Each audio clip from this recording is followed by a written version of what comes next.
नमस्कार दोस्तों, स्वागत है आप सभी का निष्काम एजुकेशन पर। आज की इस वीडियो में हम उद्योग, ऊर्जा एवं खनिज के अगले पार्ट पर एमसीक्यूज़ करेंगे। पहले पार्ट में हमने 20 एमसीक्यूज़ किया था, इसके बाद भी 20-20 एमसीक्यूज़ करके 5 वीडियो आपको मिलेंगी, जिसमें आज ये दूसरा वीडियो है। चलिए देखते हैं आज का पहला क्वेश्चन क्या है। तो पहला क्वेश्चन देखते हैं यहाँ पास, डायमंड परियोजना कहाँ संचालित है? तो ऑप्शन में है बेलमुंडी, कुसुममुड़ा, तोकापाल या फिर जांगड़ा। ध्यान देंगे यहाँ पास डायमंड परियोजना संचालित है बेलमुंडी में। ठीक है, बेलमुंडी कहाँ है? बलौदा में है। ठीक, तो बेलमुंडी में और सरायपाली, यहाँ जो है डायमंड परियोजना संचालित है। ठीक है, बेलमुंडी और सरायपाली कहाँ है? सरायपाली आ जाएगा महासमुंद में। ठीक है, इन दोनों जगह क्या है? डायमंड परियोजना संचालित है, अर्थात हीरे के खनन संबंधी परियोजना CMDC द्वारा संचालित है। ठीक है, अब इसके बाद ये जो अन्य 3 ऑप्शन आपको दिख रहे हैं, कुसुममुड़ा, तोकापाल और जांगड़ा, ये सभी भी हीरा क्षेत्र हैं। ठीक है, इसमें से तोकापाल जो है बस्तर में, तोकापाल कहाँ स्थित है? तो बस्तर में। और इसके अलावा ये दोनों गरियाबंद में है। ठीक है, कुसुममुड़ा और जांगड़ा गरियाबंद में हीरा क्षेत्र हैं। इनके अलावा गरियाबंद में और अन्य जो हीरा क्षेत्र हैं उनका भी नाम सुन लीजिए। तो एक है बेहराडी, ठीक है, एक क्या है? बेहराडी है। इसके अलावा पायली खंड है। ठीक है, क्या है? पायली खंड। इसके बाद कोदोमाली, और इसके अलावा ये दोनों है कुसुममुड़ा और जांगड़ा। ठीक है, और एक याद रख लेंगे टेम्पल 1 और टेम्पल 2, ये 4-5 नाम आपको याद रखने हैं। ठीक है, ये सभी हीरा क्षेत्र हैं। लेकिन डायमंड परियोजना कहाँ संचालित है? तो बेलमुंडी और सरायपाली। ठीक है, इसके बाद आगे बढ़ते हैं, अगला क्वेश्चन देखते हैं, कौन से चट्टान से हीरे की प्राप्ति होती है? तो ध्यान देंगे धारवाड़ जो है सबसे ज़्यादा खनिज समृद्ध शैल समूह है। सर्वाधिक खनिज इसमें पाए जाते हैं, खनिज समृद्ध शैल समूह से कहा जा सकता है। ठीक है, तो धारवाड़ में हर प्रकार के खनिज, मतलब अधिकांश प्रकार के खनिज पाए जाते हैं, लेकिन इसमें हीरे की प्राप्ति नहीं होती। हीरा प्राप्त होता है किम्बरलाइट की चट्टान से। ऑप्शन बी यहाँ पास आंसर हो जाएगा। ठीक है, ऑप्शन बी आंसर हो जाएगा हीरे के लिए। और धारवाड़ से अगर मुख्य खनिज की बात करें तो लोहा मुख्य रूप से आपको याद रखना है। लौह अयस्क प्राप्त होता है कहाँ से? तो धारवाड़ शैल समूह से या फिर धारवाड़ की चट्टान से। ठीक है, फिर याद रखेंगे मैग्नेटाइट और कैसेटेराइट। ठीक, कैसेटेराइट से तो टिन की प्राप्ति होती है। कैसेटराइट एक शैल समूह है या चट्टान है जिससे टिन खनिज की प्राप्ति होती है। और मैग्नेटाइट लोहा का एक प्रकार है। ठीक है, लोहे का एक प्रकार है। लोहा के 4 प्रकार हैं, आपको पता होगा। ठीक है, एक तो ये हो गया मैग्नेटाइट, दूसरा हेमेटाइट। मैग्नेटाइट सबसे शुद्ध लोहा होता है। ठीक है, मैग्नेटाइट सबसे शुद्ध लोहा होता है, सबसे उच्च क्वालिटी का होता है। ठीक, याद रखेंगे मैग्नेटाइट को। उसके बाद आता है हेमेटाइट याद रखेंगे, दूसरा प्रकार है हेमेटाइट। और इसके अलावा आ जाएगा लिमोनाइट और सिडेराइट। ठीक, तो ये 4 प्रकार हैं किसके? लौह अयस्क के। ठीक है, लोहे के 4 प्रकार हैं, उसके किस्म के हिसाब से या उसकी क्वालिटी या गुणवत्ता के हिसाब से। तो इनको भी आपको याद रखना है। कैसेटराइट से टिन, धारवाड़ से लोहा, और हीरे की प्राप्ति किम्बरलाइट चट्टान से, ये भी याद रखना है। ठीक है, इसके बाद आगे बढ़ते हैं, अगला क्वेश्चन देखते हैं, निम्न में से लौह अयस्क खनिज क्षेत्र की पहचान कीजिए बोला है। तो लौह अयस्क खनिज क्षेत्र की पहचान करना है। चिल्फी घाटी लौह अयस्क क्षेत्र है। ठीक है, चिल्फी घाटी लौह अयस्क क्षेत्र हो जाएगा। इसके अलावा आरी डोंगरी भी लौह अयस्क क्षेत्र है, राव घाट भी लौह अयस्क क्षेत्र है। तो यहाँ पास उपर्युक्त सभी आपका करेक्ट आंसर हो जाएगा, ऑप्शन डी। ठीक है, यहाँ पास आंसर क्या होगा? Option D. ठीक, इनके क्षेत्र की बात करें तो चिल्फी घाटी कहाँ है? कवर्धा में है। आरी डोंगरी कांकेर में, और राव घाट भी कांकेर में। ये दोनों आपके कांकेर में स्थित है। ठीक है, आरी डोंगरी और राव घाट लौह अयस्क क्षेत्र। इसके बाद आगे बढ़ते हैं, अगला क्वेश्चन है, कौन सा लौह अयस्क क्षेत्र दंतेवाड़ा में स्थित है? ठीक है, तो कौन सा लौह अयस्क क्षेत्र यहाँ पास ध्यान देंगे, किरंदुल, बचेली, मालेंगर, बैलाडीला तो सभी को पता है। ठीक है, दंतेवाड़ा में स्थित है। किरंदुल, बचेली भी, और साथ में आपको याद रखना है मालेंगर। ठीक है, तो ऊपर ये सभी के सभी यहाँ पास दंतेवाड़ा में स्थित हैं और सभी के सभी लौह अयस्क क्षेत्र भी हैं। ठीक है, यहाँ पास आपको ध्यान देना है, लौह अयस्क क्षेत्र बोला है और दंतेवाड़ा, तो लौह अयस्क क्षेत्र के साथ वो दंतेवाड़ा में होगा, वही आंसर होगा। ठीक है, तो यहाँ पास हमारा आंसर हो जाएगा 1, 2, 3 और 4। तो ऑप्शन डी हमारा करेक्ट हो जाएगा। ठीक है, ध्यान देंगे यहाँ पास उपर्युक्त सभी अगर होता तो भी आपका आंसर वही होता। इसके बाद आगे बढ़ते हैं हम लोग। अगला क्वेश्चन है लौह अयस्क की प्राप्ति किस सेल समूह से होती है। तो मैंने बताया अभी कि सबसे समृद्ध खनिज मतलब खनिज समृद्ध जो सेल समूह है, ठीक है, सर्वाधिक खनिज समृद्ध सेल समूह धारवाड़, जिससे लौह अयस्क की प्राप्ति होती है। तो ये आपका धारवाड़ है। इससे लोहे के अलावा इसमें अन्य खनिजों की भी प्राप्ति होती है। ठीक है, सर्वाधिक खनिजों की प्राप्ति इसी से होती है, मैंने बताया। इसके अलावा याद रखिए आर्कियन से ग्रेनाइट, ग्रेफाइट, स्लेट, ठीक है, ग्रेनाइट, ग्रेफाइट, स्लेट और क्वार्ट्ज। ठीक, तो क्वार्ट्ज को भी याद रखना है। ये सभी खनिज किससे प्राप्त होते हैं? आर्कियन से। दक्कन ट्रैप की चट्टान से आपको पता है बॉक्साइट की प्राप्ति होती है। ठीक है, बॉक्साइट खनिज की प्राप्ति किससे होती है? दक्कन ट्रैप से, जो कि एल्युमिनियम का अयस्क है। ठीक है, और गोंडवाना से आपका कोयला प्राप्त होता है। गोंडवाना सेल समूह से या गोंडवाना चट्टान से क्या होता है? कोयले की प्राप्ति होती है।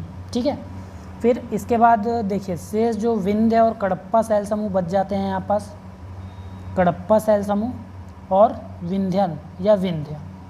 ठीक है, विंध्यन सेल समूह और कडप्पा, इन दोनों से जो है चूना पत्थर और डोलोमाइट की प्राप्ति होती है। ठीक है, तो याद रखेंगे इनसे किसकी प्राप्ति होती है? चूना पत्थर दोनों से ही प्राप्त होते हैं और डोलोमाइट की प्राप्ति होती है। इसको याद रखेंगे। फिर आगे बढ़ते हैं हम लोग। अगला क्वेश्चन है भारत सरकार द्वारा NMDC को छत्तीसगढ़ राज्य में कितने लौह अयस्क निक्षेप आवंटित किए गए हैं? ठीक है, तो याद रखेंगे 4 लौह अयस्क क्षेत्र जो है निक्षेप आवंटित किए गए हैं।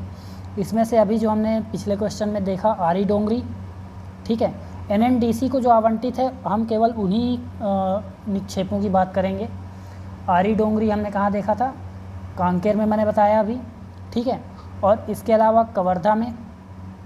कवर्धा में भी इन्हें जो है लौह अयस्क निक्षेप आवंटित किया गया है।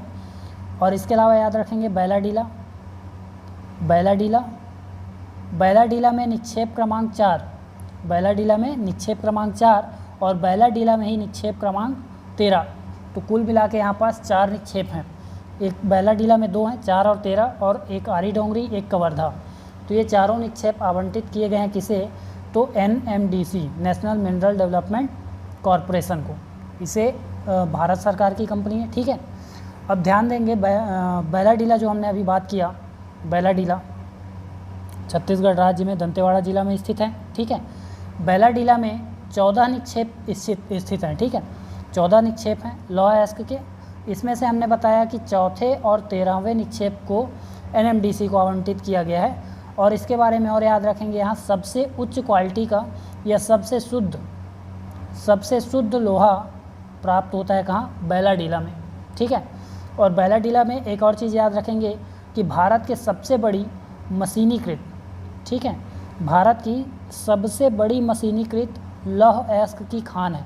ठीक है, और यहाँ से जो उत्खनित लोहा है उसे हम विशाखापट्टनम द्वारा क्या करते हैं? विशाखापट्टनम बंदरगाह से जापान को निर्यात करते हैं। इसको भी याद रखेंगे। फिर आगे बढ़ते हैं हम। अगला क्वेश्चन है NMDC की इकाई कहाँ स्थापित है? तो NMDC की इकाई जो है याद रखेंगे सबसे पहले स्थापित कहाँ हुआ? तो किरंदुल में स्थापित किया गया 1968 में दंतेवाड़ा में। ठीक है, उसके बाद बचेली में स्थापित किया गया 1980 में और बैलाडीला में स्थापित किया गया 1988 में। ये सभी के सभी जो है दंतेवाड़ा में स्थापित हैं, इसलिए NMDC की इकाई उपर्युक्त सभी में आ जाएगा, ऑप्शन डी। इसके बाद आगे बढ़ते हैं हम। निम्न में से कौन सा युग्म, जिसमें हम लौह अयस्क क्षेत्र तथा उनके जिलों को देखेंगे जो कि आपस में सुमेलित नहीं है, पूछ रहा है। ठीक है, कौन सा युग्म आपस में सुमेलित नहीं है? और युग्म में क्या दिया है? लौह अयस्क क्षेत्र और जिला। तो चिल्फी घाटी लौह अयस्क क्षेत्र कबीरधाम में है, बिल्कुल सही है। कोल मसार कांकेर में है क्या? तो ये भी बिल्कुल सही है। मछुआ बहल महासमुंद में नहीं है। ठीक, तो ऑप्शन सी आपका आंसर हो जाएगा, मछुआ बहल। मछुआ बहल कहाँ है? तो गरियाबंद में है। ठीक है, मछुआ बहल गरियाबंद में है। और महासमुंद में अगर लौह अयस्क क्षेत्र की बात करें तो सरगुड़ भाठा, ठीक है, यहाँ जो है लौह अयस्क के निक्षेप हैं। इसके बाद यहाँ पास देखिए ऑप्शन से आपका आंसर हो गया। इसके बाद हम नेक्स्ट क्वेश्चन पर चलते हैं। अगला क्वेश्चन देखते हैं, डोंडी लोहारा लौह अयस्क क्षेत्र किस जिले में स्थित है? तो डोंडी लोहारा याद रखेंगे किस ज़िले में है? बालोद ज़िले में, ठीक है, बालोद ज़िले में है, जो कि ऑप्शन में नहीं है। तो यहाँ पास आपका आंसर क्या हो जाएगा? इनमें से कोई नहीं, ठीक है। इसके अलावा डोंडी लोहारा के अलावा बालोद ज़िला में क्या है? तो बालोद ज़िला में अन्य है दल्ली राजहरा, ठीक है, दल्ली राजहरा की पहाड़ी आपको पता होगा। इसके अलावा याद रखेंगे दुल्की और महामाया, दो अन्य लौह अयस्क क्षेत्र हैं, महामाया और दुल्की। लौह अयस्क क्षेत्र डोंडी लोहारा और हमने क्या कहा अभी?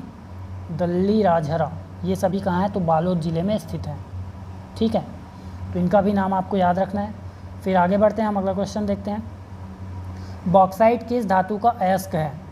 तो ऑप्शन है सिल्वर, एल्यूमिनियम, लिथियम या फिर इनमें से कोई नहीं। तो बॉक्साइट मैंने अभी पिछले क्वेश्चन में ही बताया एल्यूमिनियम का अयस्क है, ठीक है, और इसे सिल्वर हीरा की भी संज्ञा दी जाती है। किसे? बॉक्साइट को किसकी संज्ञा दी जाती है? सिल्वर हीरा की संज्ञा दी जाती है, सिल्वर हीरा, ठीक है। तो नाम याद रखेंगे। और इसका उपयोग किस में किया जाता है? बॉक्साइट का या फिर एल्युमिनियम का उपयोग किस में किया जाता है? तो मशीनरी निर्माण में मुख्य रूप से, ठीक है, मशीनरी निर्माण में मुख्य रूप से इसका उपयोग किया जाता है। और इसके अलावा पेट्रोल एवं नमक साफ करने में इत्यादि में जो है इसका उपयोग किया जाता है, चमड़ा रंगने में भी। तो यह किससे प्राप्त होता है, इसे भी याद रखिए, बॉक्साइट। तो हमने अभी पिछले क्वेश्चंस में देखा है कि दक्कन ट्रैप की चट्टान से या दक्कन ट्रैप साहिल समूह से बॉक्साइट अयस्क की प्राप्ति होती है, ठीक है। इसके बाद आगे बढ़ते हैं, अगला क्वेश्चन देखिए, कौन सा बॉक्साइट क्षेत्र जिले से सही सुमेलित नहीं है? ठीक है, तो यहाँ देखिए ऑप्शन पहला है केशकाल कांकेर में। तो केशकाल जो है कांकेर में नहीं है, बल्कि कहाँ है? कोंडागांव में, ठीक है, कोंडागांव जिले में स्थित है केशकाल बॉक्साइट क्षेत्र। तो ऑप्शन ए आपका सही आंसर हो जाएगा, जो कि सुमेलित नहीं है।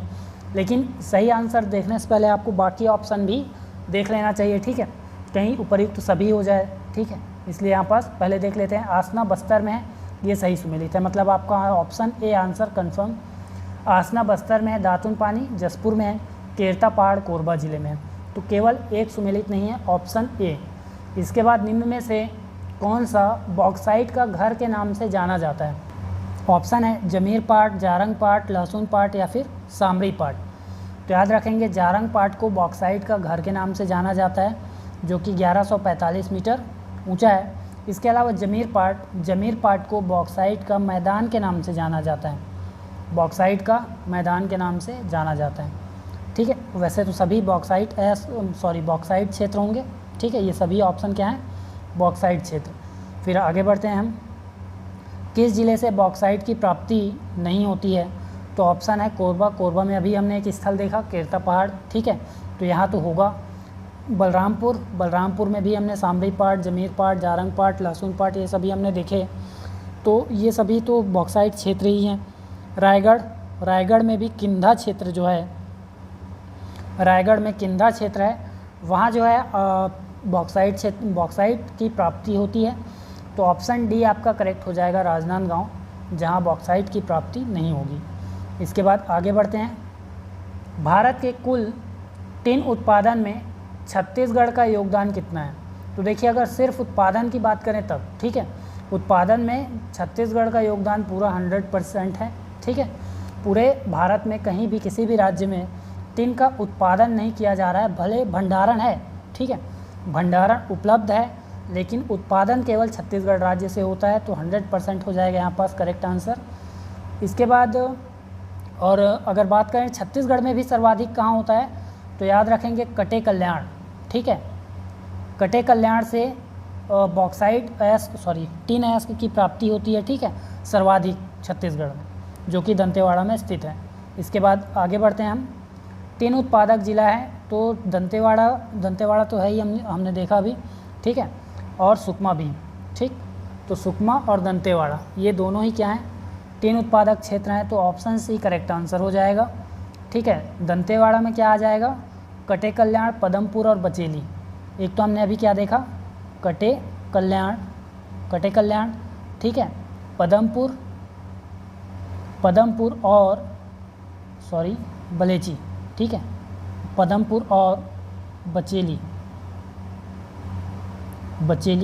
तो ये तीन स्थल दंतेवाड़ा में इसके अलावा सुकमा में याद रखेंगे कोंटा, सुकमा में कोंटा, कच्चीरास, ठीक है, कच्चीरास, चियूरवाड़ा, चियूरवाड़ा, और इसके अलावा याद रखिए बेरी कुपली, इसके अलावा याद रखेंगे बेरी कुपली, ये सभी सुकमा के स्थल हैं, ठीक है, बेरी कुपली, ये सभी नाम याद रखेंगे टिन अयस्क क्षेत्र में। इसके बाद आगे बढ़ते हैं। छत्तीसगढ़ में पाए जाने वाले कौन से खनिज को सापित रत्न की संज्ञा दी जाती है? तो याद रखेंगे एलेक्जेंड्राइड खनिज है, ठीक है, इसे जो है सापित रत्न की संज्ञा दी जाती है, याद रखेंगे। और कैसेट्राइट तो हमने देखा कि ये टिन उत्पादक सेल समूह है, इस चट्टान से टिन की प्राप्ति होती है। एलेक्जेंड्राइड जो कि सापित रत्न है, एलेक्जेंड्राइड केवल रूस के साइबेरिया क्षेत्र में पाया जाता है, ठीक है। इसके अलावा भारत में छत्तीसगढ़ में पाया जाता है, ठीक है, ये भी गरियाबंद के सेंदुमुड़ा लाटापारा क्षेत्र में, गरियाबंद के सेंदुमुड़ा और लाटापारा क्षेत्र में जो है ये इसकी प्राप्ति होती है एलेक्जेंड्राइड की, ठीक। इसके अलावा पूरे विश्व में कहीं नहीं मिलेगा, केवल रूस के साइबेरिया क्षेत्र में मिलता है। फिर किम्बरलाइट, किम्बरलाइट की चट्टान से हीरे की प्राप्ति होती है। बॉक्साइड एल्युमिनियम का अयस्क है, दक्कन ट्रैप में इसकी, दक्कन ट्रैप सेल समूह में इसकी प्राप्ति होती है। इसके बाद आगे बढ़ते हैं। छत्तीसगढ़ में गार्नेट खनिज कहाँ पाया जाता है? तो छत्तीसगढ़ में गार्नेट खनिज, ऑप्शन देखते हैं, गरियाबंद, जसपुर, बीजापुर या फिर उपर्युक्त सभी। तो देखिए उपर्युक्त सभी यहाँ पास करेक्ट आंसर हो जाएगा। गरियाबंद में भी पाया जाता है, गरियाबंद के देवभोग क्षेत्र, गरियाबंद में मुख्य रूप से देवभोग क्षेत्र। जसपुर में आ जाएगा बिशनपुर, बिशनपुर, और इसके अलावा बीजापुर, बीजापुर में देखें तो कुचनूर और दाम्प्या, कुचनूर और दाम्प्या में इसकी प्राप्ति होती है गार्नेट खनिज की। तो 3 जिला याद रखेंगे, गरियाबंद, जसपुर और बीजापुर, ठीक है। इसके बाद आगे बढ़ते हैं। निम्न में से कौन सा खनिज, निम्न में से कौन सा खनिज बस्तर ज़िले में नहीं है, नहीं पाया जाता है? तो देखिए बॉक्साइट पाया जाता है बस्तर ज़िला में, आसना, तारापुर, कुदारवाही, ये सभी क्या हैं, बॉक्साइट अयस्क क्षेत्र हैं, ठीक है। हीरा टोकापाल में पाया जाता है। अभ्रक, अभ्रक आ जाएगा आपका दरभा घाटी, ठीक है। अभ्रक कहाँ मिलेगा? दरभा घाटी और झीरम घाटी में प्राप्त हो जाएगा। इसके अलावा ग्रेफाइट, ग्रेफाइट बस्तर ज़िले में नहीं मिलता, तो ऑप्शन डी यहाँ पास करेक्ट आंसर है, ठीक है। ग्रेफाइट कहाँ मिलेगा? केवल 2 जिलों में, बलरामपुर, बलरामपुर और सुकमा, 2 जिलों में किसकी प्राप्ति होती है? तो ग्रेफाइट खनिज की प्राप्ति होती है। इसके बाद आगे बढ़ते हैं। राज्य में सीसा खनिज कहाँ पाया जाता है?